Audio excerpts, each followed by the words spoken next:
Dear viewers, it's our great pleasure to bring to you Dr. Carpentier, who is here with us in Moscow, where I am attending a conference, Globalistic, at Moscow State University. And we are discussing many important challenges, conflicts, and inequalities, injustices that are facing the world, so much so that they have threatened our very existence. However, during this conversation with Com, we talked about the founder, the master architect of Chandigarh, that's Le Corbusier, and he has some interesting insights on Corbusier, and he would pronounce his name better because originally he's French, who is settled for a long time in India, 20 years or so. He is a writer and a trainer, and he has taught for many years. But overall, more than anything else, he is a good conversationalist, and you will find a lot of interest in what he has to say.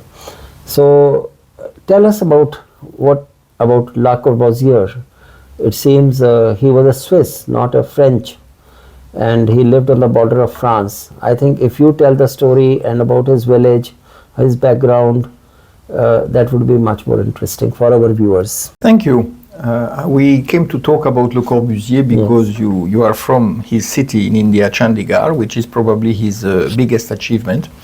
And I have a connection with Le Corbusier, which is quite fortuitous, because for 8 years I lived in Switzerland for professional reasons. And I was based in a small town called Le Locle, which is regarded as the cradle of Swiss clockmaking and watchmaking, and which is about 4 kilometers from La Chaux-de-Fonds, where Le Corbusier was born. So he was born a Swiss citizen from Neuchâtel, which is one of the cantons that is French-speaking in Switzerland, and it's very Protestant, and it used to be part of the Kingdom of Prussia in the past.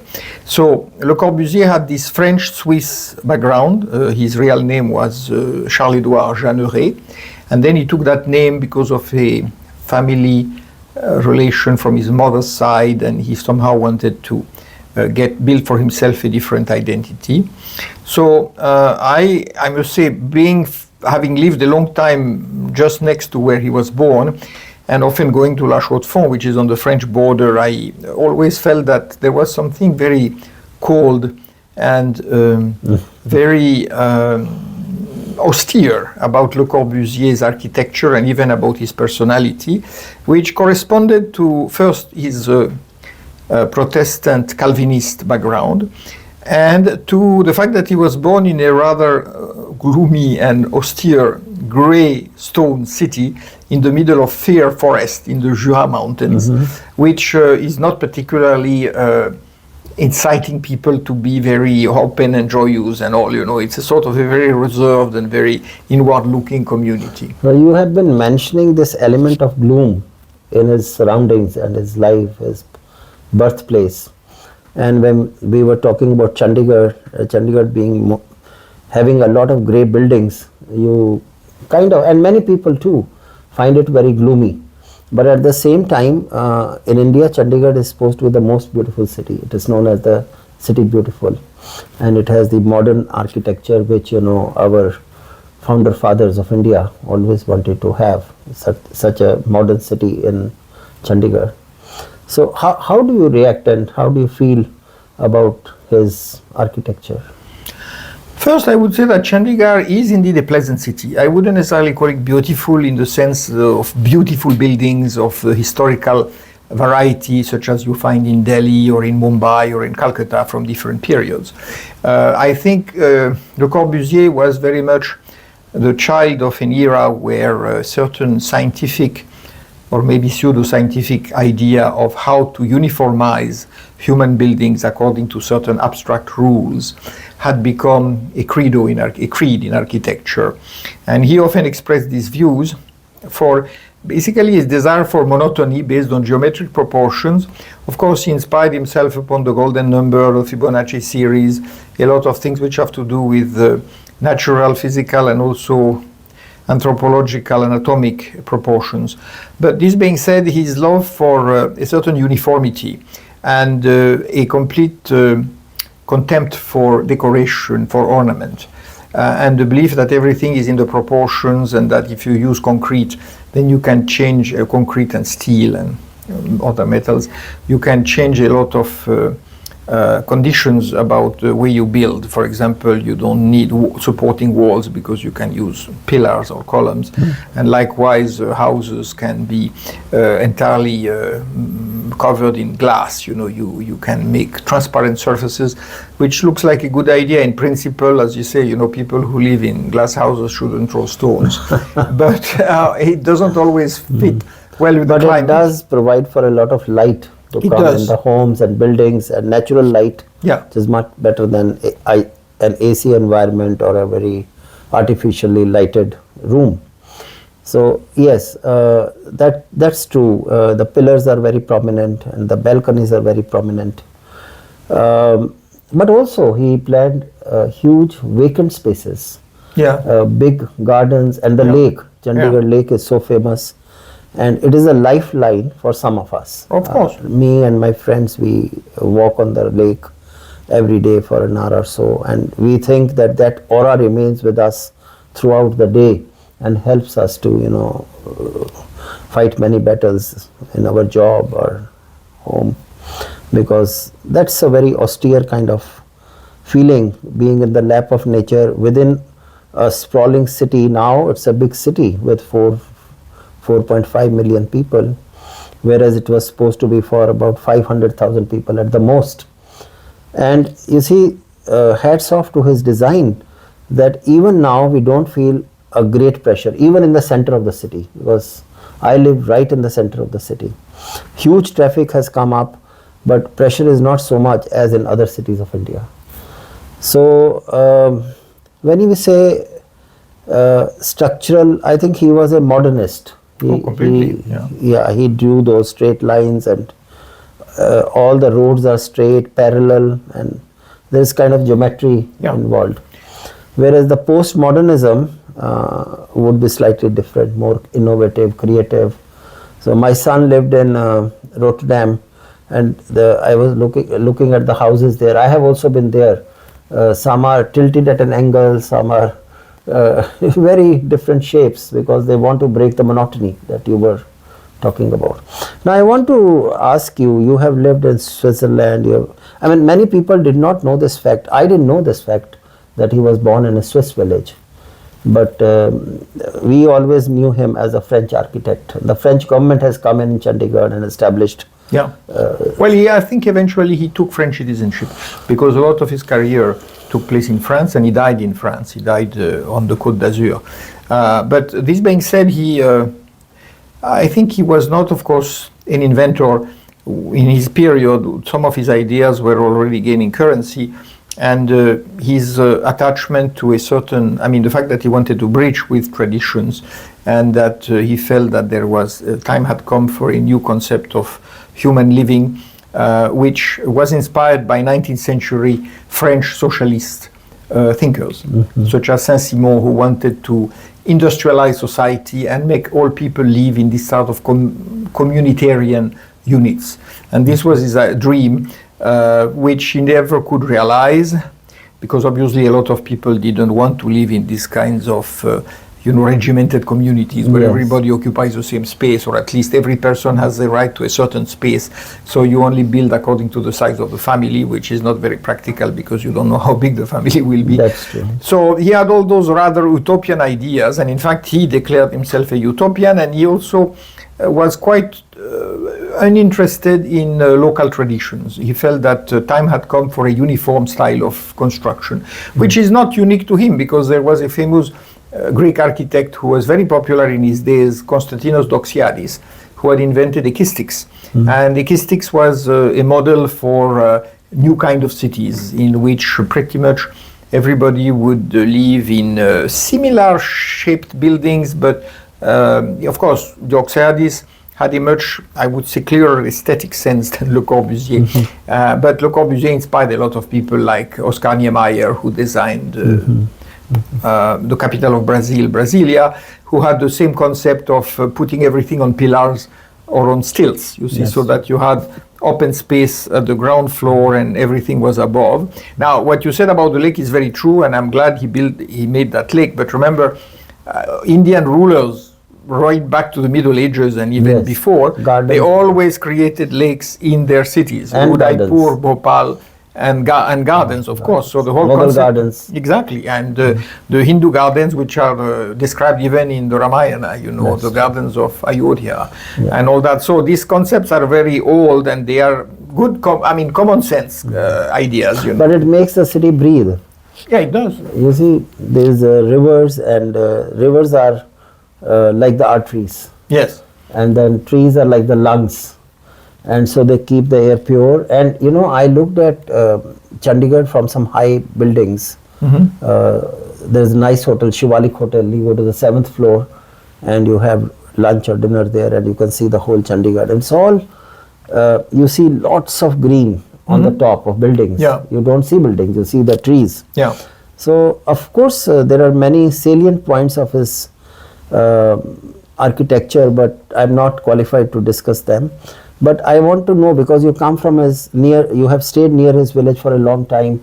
You are a French person. You have lived in Paris and other places in France. So, how close is his architecture to that contemporary Paris or France, or do you see any parallels now between France and Chandigarh?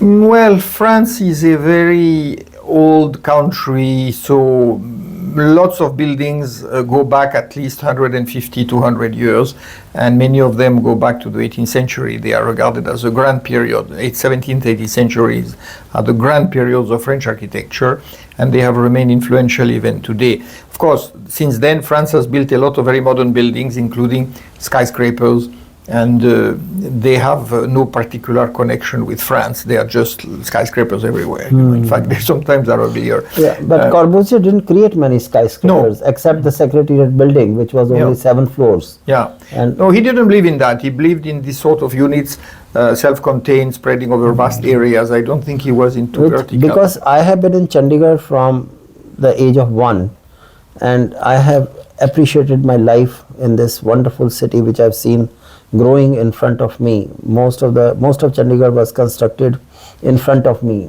Most of the roads, most of the houses and buildings, government buildings. And I would, as a small child, go to the Secretariat with my father, who worked there. That was an icon of Chandigarh. And there was this ramp along with the lifts. Lifts were also very new. So we children would run on the ramps and go to the 7th floor and come down from the 7th floor. There was a canteen on the top. We'll have a chai and come back down, and then with Papa come home. So so I think this kind of freedom that I felt in the city, it is unique as a citizen of Chandigarh. You don't feel tied down to the flat system. You know, now we have thousands of flats around Chandigarh. In the outer Chandigarh, you have these big, huge buildings. Of course, some people like them very much for security, and some of these societies have gardens also and green. But living in a flat is unthinkable for a Chandigarhian who has been there from the age of 1. So, yes, it is interesting that you had a lot to say on Corbusier, because you know his birthplace. Yeah, it was not a village, by the way. It's more like a small Swiss industrial town. A big difference. Industrial town. Yes. That's why you were talking about this industrial design kind of. Yes. He was enamored of, in a way, the modern style of living, and he took a lot of ideas from America. You know, he was inspired by Taylorism and Fordism, industrial concepts of chain production, and all which were very fashionable at the time. But of course, now we have. Yes, it was an industrial model. Which was being efficiency applied. and large scale and all that. Yeah, that's why he loved these straight streets and sectors. You know, divided by numbers and all, which is very much an American idea. You know. Last thing, we were talking about his passing on to the other world, So, as I mentioned, I had read somewhere or seen his pictures in a small village again, or a Yeah, town. it was Roquebrune, which is right next to Monte Carlo. Okay. It's on the Cap Martin, which is very fashionable. That's where billionaires, oligarchs, princes have villas on the sea.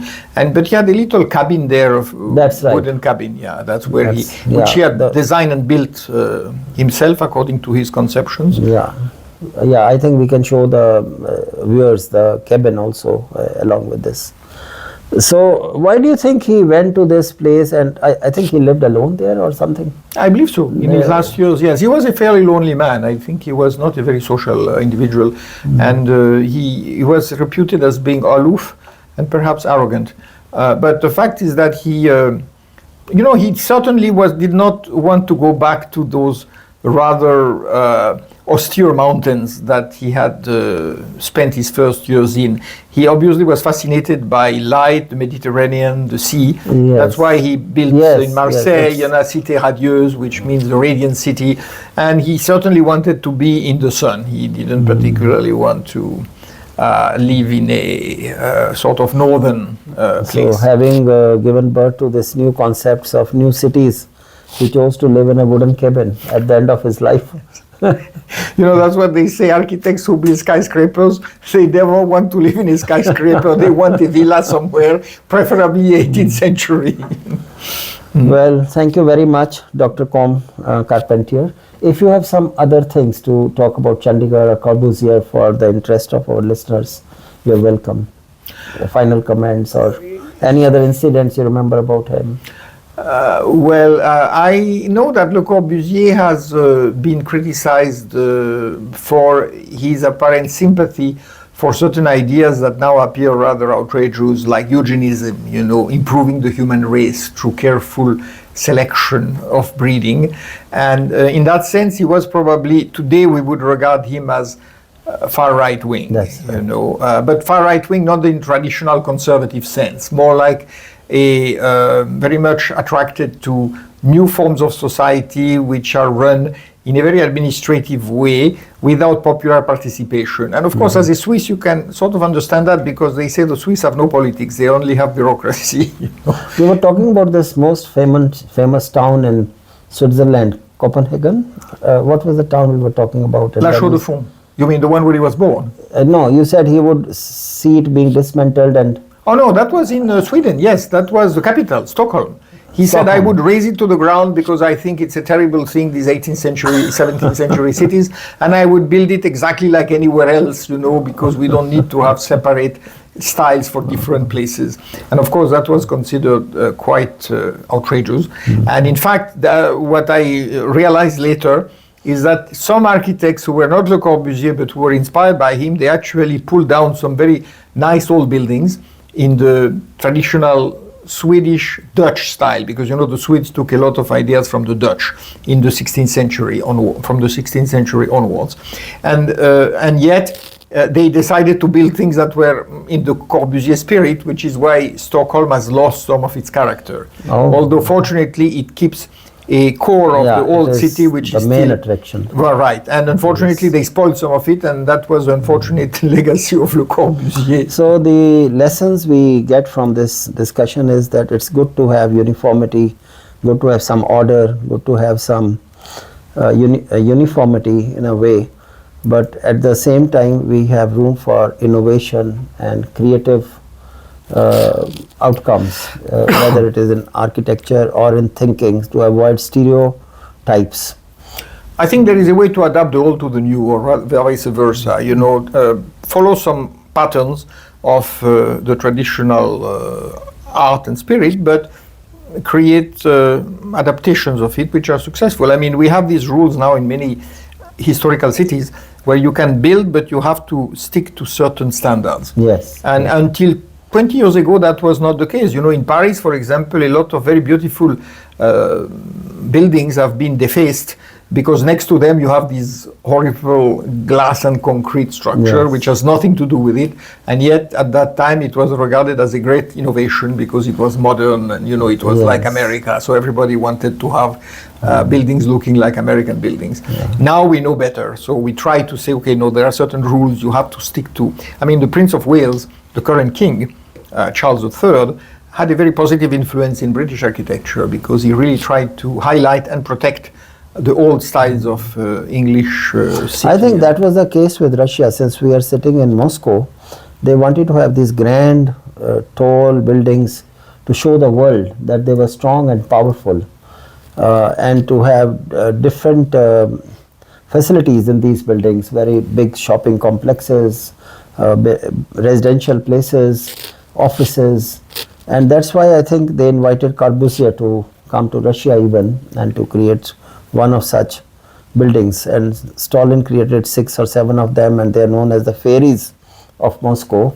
But it seems that Corbusier did not agree to that, and one of the Soviet Union. what Soviet Science Academy, which is now the Science Academy of Russia, the Russian Science Academy of Russia, So, RAS, yeah. a member told me that Jawaharlal Nehru was there at that meeting, and when Corbusier refused to make a building, he said he would rather develop cities. Then Jawaharlal Nehru invited him to India, and right after independence in 1947, this idea was there because Lahore was the capital of Punjab and it was separated, divided, so they wanted to have a capital for Punjab, and they chose Chandigarh after a lot of surveys, and so they invited Corbusier to come and create that new city which he created.